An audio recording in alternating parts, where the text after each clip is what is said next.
So along the lines of what we were talking about earlier, this shift is impacting, the conversations that are happening today with brands and content owners, but it's also impacting, I think, just the way that media buyers and media planners are thinking about the entire process. And so if historically you were looking at this through the lens of, what's my optimal reach and frequency? What are the number of GRPs that I need to be purchasing from each network? I think that is now shifting to some extent to be considering, hey, how do I think about using my advertisers' first-party data? What component of my plan is going to be on CTV? And then what component of that is going to be bought programmatically? And so the planning and buying process is becoming so much more dynamic, I think, because of all of this shift that's happened in the industry. And it's becoming a slightly more complex conversation, but in a good way, because I think there's fantastic outcomes there for both advertisers and marketers, as well as the content owners. And things around just how to bridge these two worlds, right? Like we are going to live in a linear and CTV world together with one foot in both for quite some time. And so how marketers and advertisers are thinking about that entire process from planning to buying to those upfront conversations, I think is going to shift quite a bit over the next few years. And different types of things will come up in those conversations, different KPIs, different thoughts around frequency management in both of these worlds. All of that is going to start to be part and parcel of any of these conversations. I'm curious what your take on that is too, Jim. Yeah, I think a lot of things change, but again, there is a fundamental kind of eternal truth that doesn't change. And that is that, reach is more important than certainly frequency, and more valuable. So keeping in mind that, yes, you want to drive a business outcome and you're going to measure to that, but you won't get to that unless you get the reach. So let's start thinking about reach. What changes about reach is, back to the conversation we had earlier about the fate of GRPs and the old age gender audiences. Well, now again, we're not talking about those broad demographics. We're talking about much more strategic audiences. My favorite one being a category or a product like diapers. They don't need to reach 70% of adults or even women 18 to 49. They need to reach 100% of households with children in diapers, under like the age of 3, right? And in the old world, that was impossible to do. So you didn't even bother to think about it. But I think that's the kind of mental shift that certainly traditionally trained TV planners and buyers, need to go through, and where their digital brothers and sisters can kind of help them. But then the digital brothers and sisters need to get away from just thinking about impressions and just driving an outcome, and think about that broader goal of, reach, getting the message in front of that audience appropriately.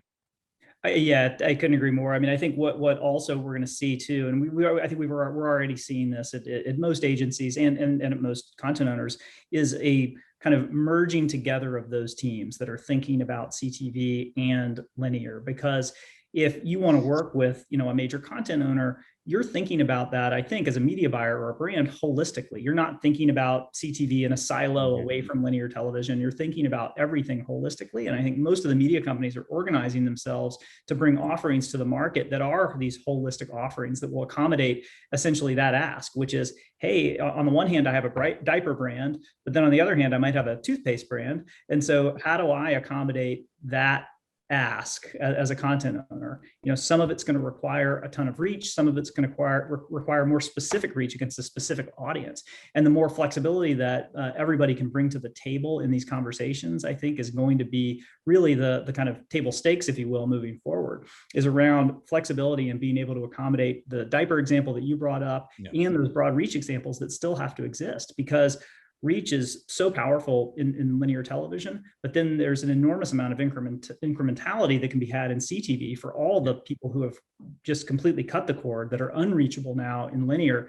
And you can find that additional or incremental reach in CTV, and that number is just getting bigger and bigger and bigger. And so how people think about the management across all of that is absolutely going to be critical to having a successful marketing campaign, going forward.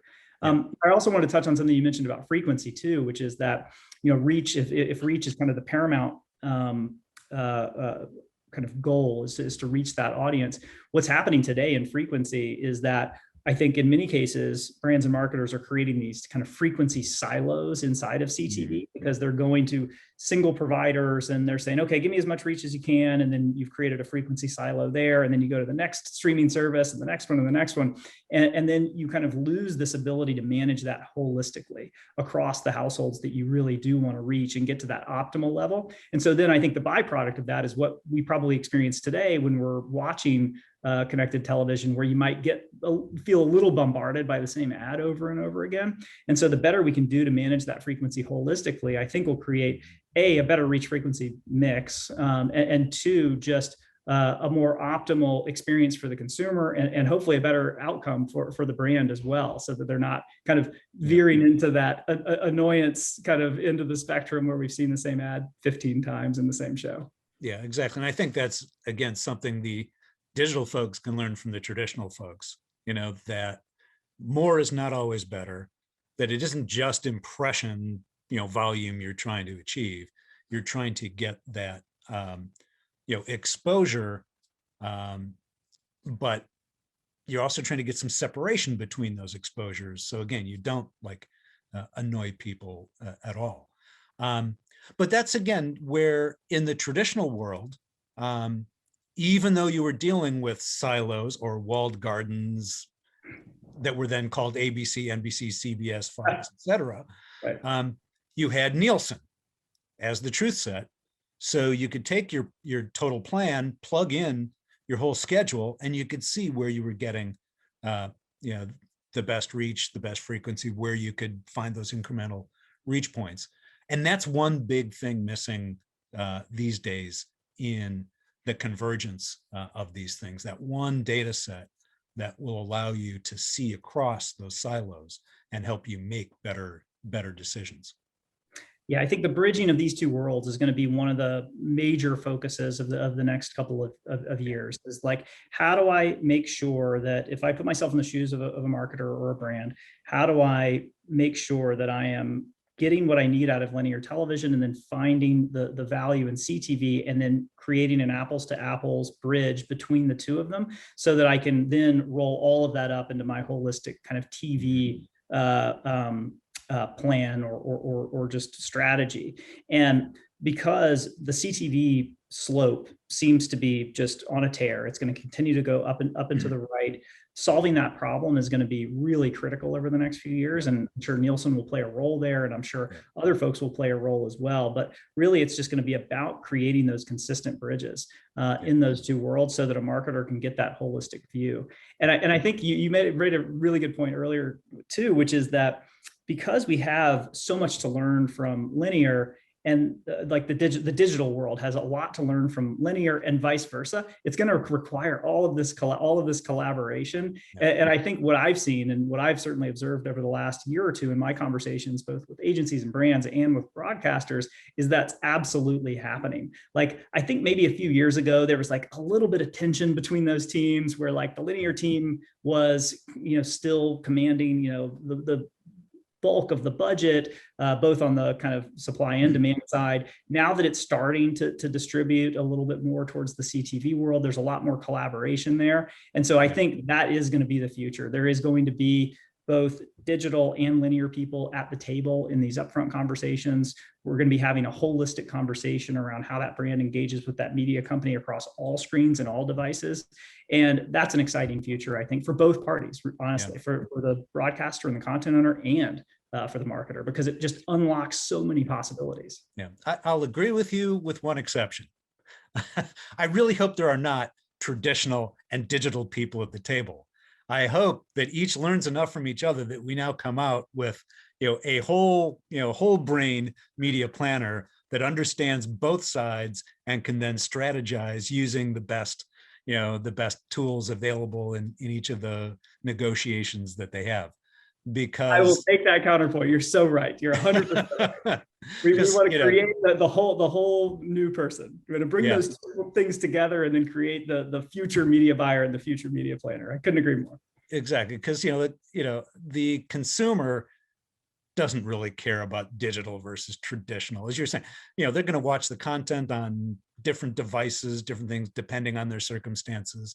So, if we want to really get to the consumer, we have to think more like consumers and, just say it's video entertainment, and, what are they watching and how can we,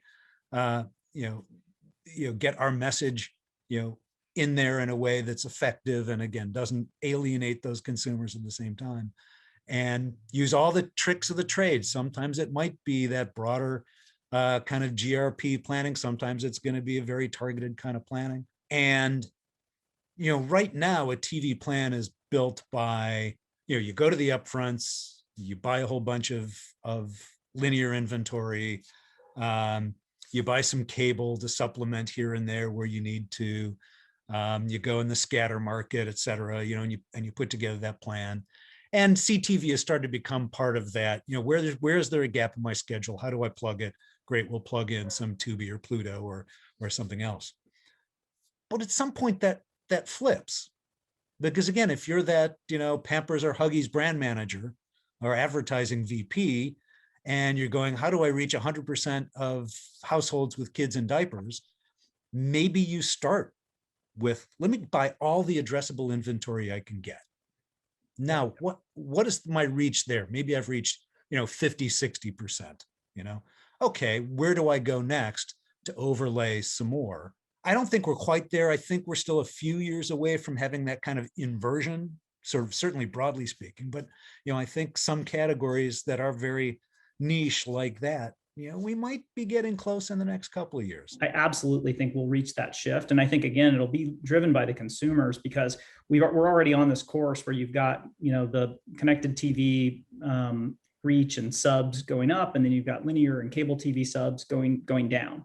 And at a certain point, we will reach this equilibrium point where those lines kind of meet and then cross each other, which from kind of a pure cord cutter versus linear subscriber perspective, we're not quite there yet. But from a household reach perspective, as far as when you include people who do both, so people who have Hulu and are still a Comcast subscriber, now we already have reached an equilibrium point there. As far as where, if you log into a platform like ours, our household graph has over 80 million TV homes in it now. And so we've reached that equilibrium point as far as households that you can reach in CTV.